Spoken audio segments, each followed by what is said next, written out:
ನನ್ನ ಹೆಸರು ಶ್ರೀನಿವಾಸ್ ಮಳೂರು ಅಂತ ಅಂದ್ಬಿಟ್ಟು, ನನ್ನ ವಯಸ್ಸು 70 ವರ್ಷ.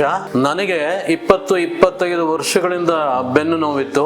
ನಾನು ಎಲ್ಲ ಚಿಕಿತ್ಸಾ ಪದ್ಧತಿಗಳನ್ನು ಅನುಸರಿಸಿದೆ, ಯಾವುದರಲ್ಲೂ ಕಡಿಮೆ ಆಗಲಿಲ್ಲ. ಕೊನೆಗೆ ಜಾಹೀರಾತಿನಲ್ಲಿ ರೊಬೊಟಿಕ್ ಲೇಸರ್ ಥೆರಪಿ ಇದೆ ಅಂತ ಅನ್ನೋದು ಗೊತ್ತಾಯ್ತು ಸೌಖ್ಯ ಆಸ್ಪತ್ರೆಯಲ್ಲಿ. ಸೊ ನಾನು ಸ್ವಲ್ಪ ಅನುಮಾನದಿಂದಲೇ ಬಂದೆ.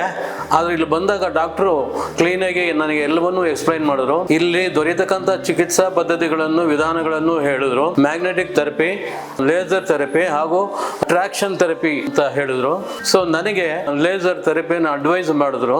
ಸೊ ನಾನು ತಗೊಂಡ 1 ವಾರದೊಳಗೆ ಸಹ ನನ್ನ ನೋವು ಕಡಿಮೆ ಆಯಿತು. ನಾನು ಸಂಪೂರ್ಣವಾಗಿ ಗುಣಮುಖವಾಗುವಂತ ಎಲ್ಲ ಲಕ್ಷಣಗಳು ಕಂಡು ಬಂದು. ಸೊ ಇದು ಇತರೆ ಪದ್ಧತಿಗಳಿಂದ ಆಗದೇ ಇರತಕ್ಕಂಥ ಇದನ್ನ ಸೌಖ್ಯ ಆಸ್ಪತ್ರೆಯಲ್ಲಿ ದೊರೆಯತಕ್ಕಂಥ ರೊಬೊಟಿಕ್ ಲೇಸರ್ ಥೆರಪಿ ಅಂತಕ್ಕಂಥದ್ದು ಒಂದು ವರದಾನ ಅಂತ ನಾನು ಭಾವಿಸ್ತೇನೆ.